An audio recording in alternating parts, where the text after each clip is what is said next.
The Dauntless. The butler did it. Movement near the office. A handler notes and one of the viewing screens shifts. It looks like nothing but a thermal filter is put on and clearly shows a figure hanging around the entrance.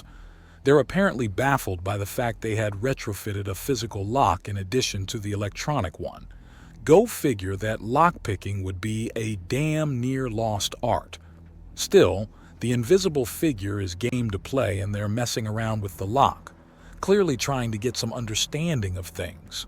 A second screen switches to another angle of the entertainment and has an axiom filter instead, showing that they're reaching into the mechanisms of the lock with axiom and actually figuring it out. They're toying with the tumblers, and unless they have no grasp of the concept of cause and effect, they'll have it open fairly soon. It's not like the lock was anything other than a stalling method anyways. Well, if she's so eager to introduce herself, I see no reason not to accommodate her. Sir Philip regards with a smile. All right, boys. Take your bets, recruitment, seduction, or otherwise. The handler calls out to the rest of the room, and Sir Philip huffs in slight amusement as the betting starts hard and fast.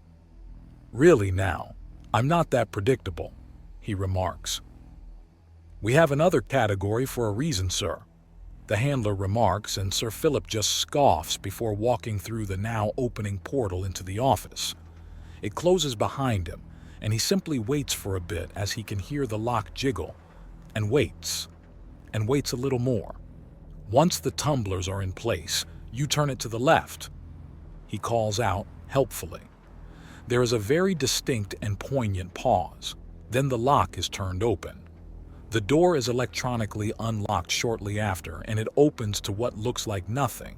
But Sir Philip doesn't even need to dip into the axiom to catch out the tiny telltale details that highlight the invisible woman. Please come in. I am Sir Philip Bernard Masterson. Please call me Sir Philip. He invites her with a gracious sweep of his hands. You're not channeling axiom, the invisible woman states. How are you doing this? Oh, my dear woman, as my aging body fails, my skills grow ever sharper. There are minuscule amounts of dust clinging to you. The air is full of them if you try to pay attention, but they usually bounce off things. In your case, they're bouncing off something invisible, or as one in a few thousand are wont to do, clinging.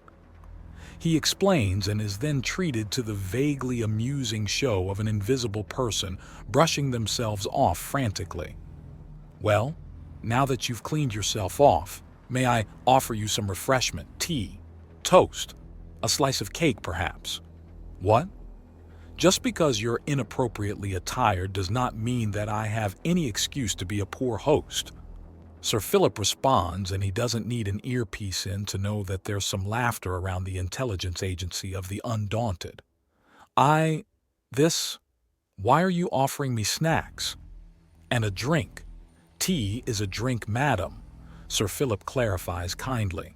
Why are you offering me a drink and snacks? She asks.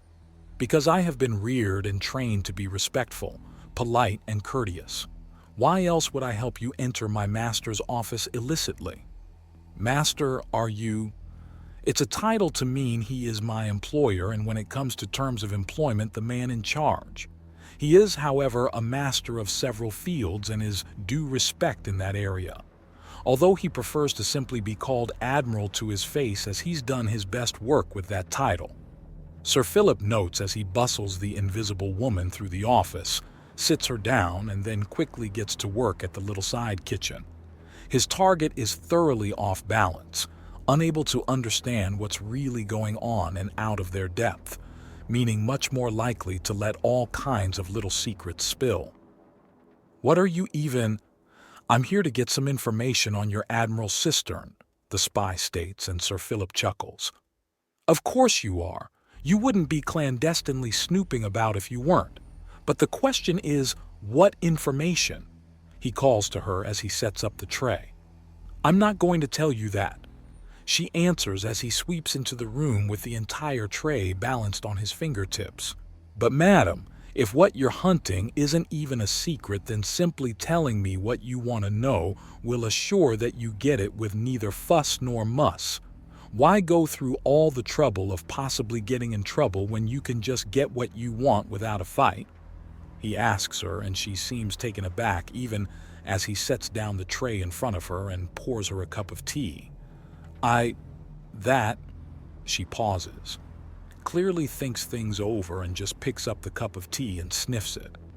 It's a berry tea, not quite to my taste, but perfectly safe for any known species to drink. Yes, I'm here because there have been concerns about numerous sightings of young children working for the undaunted. There are records of a few soldiers being made younger, but this mass of private streams has gotten some women very worried. Private stream is a pseudonym for a low-profile bodyguard and combatant. Essentially, madam, if you see private stream, then you're seeing a shorter race pretending to be a child of a larger race or a deliberately youth and adult playing the part. The illusion of innocence makes their presence far less intrusive in social circles despite them being fully trained combatants, Sir Philip explains, and she sighs in relief, which is why he didn't mention they were also spies, saboteurs, and, if needed, assassins. Granted, they were usually in their silent persona at the time. Oh, thank goodness, the Invisible Woman states. We do have a program for younger recruits, but the cadets are much, much, much lighter in terms of duties and expectations. It's more comparable to an after-school program or perhaps even an additional class, Sir Philip states. Really? Oh my, yes, however, such things are far more popular out of prosperous space. Not that we haven't had an absolute glut of recruits there as in all areas.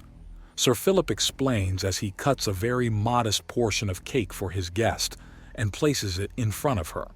She stares at the cake, look back at the tea she's picked up but hasn't drunk yet, then looks up at the very proper-looking old man. I'm not sure how to handle this situation. Well, you came here for information. I have given you the information and now we are at an impasse.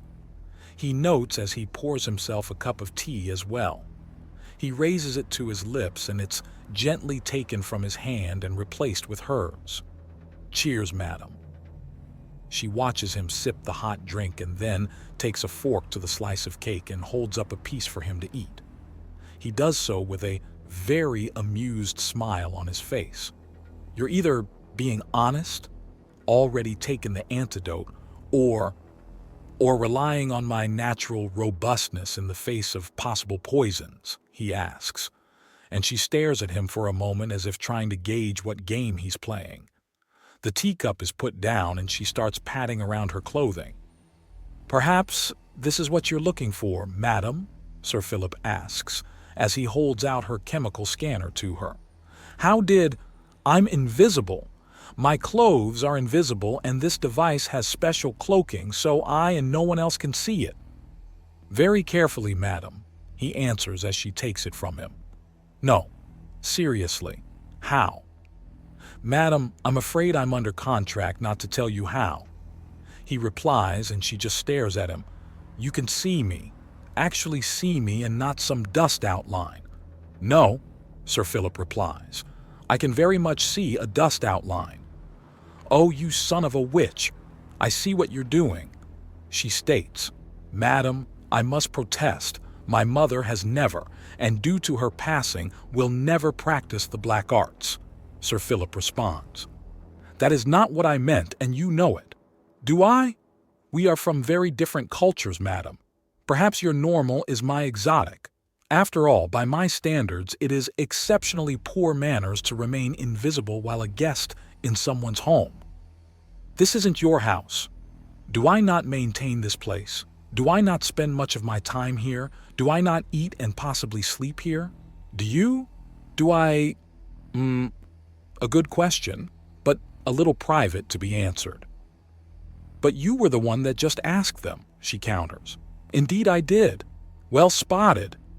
He congratulates her and then completely refuses to elaborate.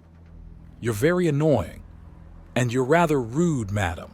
After all, I've treated you to tea, to cake, and answered many of your questions, and you've refused to let me so much as see your face or hear your name."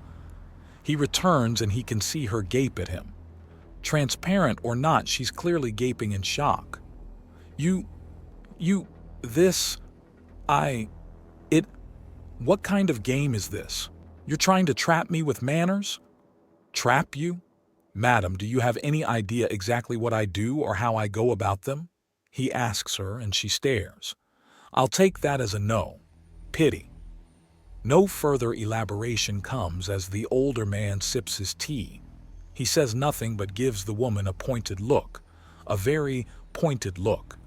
It takes only 2 minutes of polite silence for her to crack and allow her invisibility to fade, revealing herself as a yaya with a full-body stealth harness on.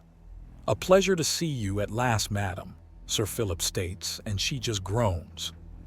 "I'm never going to live this down," she mutters. "Never is quite the stretch of time, madam.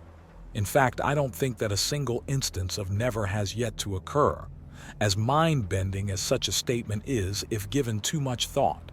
Sir Philip replies in a genial tone. "Now, have some cake. It really is quite good." "What is this anyway? Marble cake? It's a combination of 2 batters with distinct but complementary tastes and colors mixed together before being tossed into the oven, ma'am," Sir Philip replies. "It's rather nice, but I do prefer a jammy scone with my tea. But that might be a bit much for first impressions. Miss?"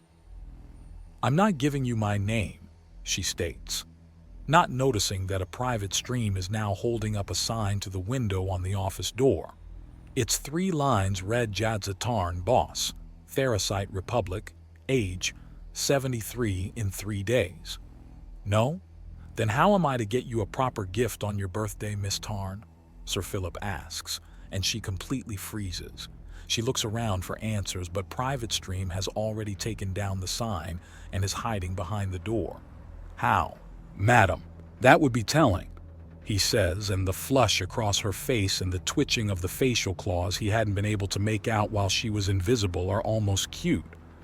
"Now, how concerned is the Therasite Republic about the Undaunted? We haven't caused you and yours any trouble, and aside from the occasional scandal, I doubt we've attracted much attention."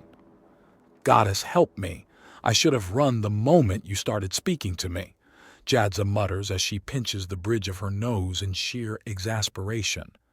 "It would have been wiser, yes." Sir Philip agrees. "That's not helping. My sincerest apologies. I'm sure. The issue is that our ambassador has recently had a child and her maternal instincts are going through the roof. So she started a lot of initiatives about helping children, and one glance at your private stream had her go nearly berserk with the idea of a child near combat. The youngest private stream we have is 6 years past the age of majority for his species," Sir Philip says, and she sighs. "But I'm guessing by your sheer exasperation that there's a policy in place that any information I give you freely is immediately suspect, and anything that I simply let you have is equally, if not more so, suspect. Meaning you have to spy on us with us actively resisting in order to confirm there's no foul play." "Yes," Jadza replies in a strained and aggravated tone. "I heartily apologize, madam," Sir Philip says, and the deep groan of disgust and frustration actually echoes a little.